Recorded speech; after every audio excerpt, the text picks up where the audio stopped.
Hi, my name's Ossie Michelin, and I'm a graduate student researcher at the School of Arctic and Subarctic Studies at Memorial University's Labrador Campus.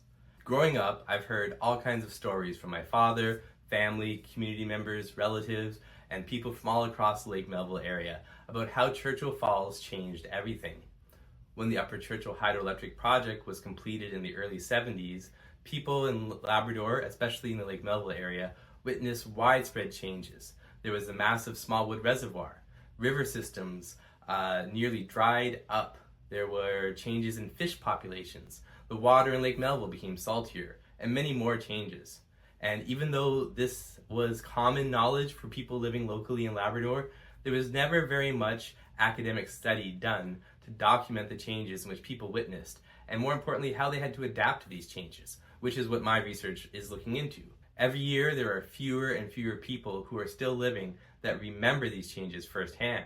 So when I started my graduate studies, I was compelled, I knew right away that this is what I wanted to research. This is something that's not only important to me and my family, but to my entire community and the other communities surrounding Lake Melville.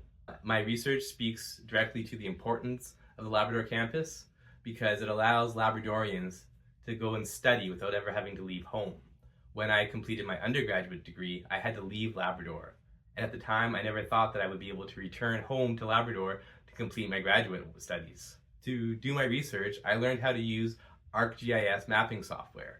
And with this software, I was able to sit down and interview people who witnessed the changes from the Upper Churchill.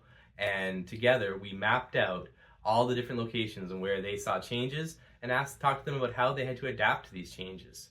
I hope that the research that I'm doing and the research that my classmates are doing can inspire future researchers in Labrador, because they now know that they can study and get a degree without ever leaving Labrador and focus their work on things that they think are important to them and to their communities.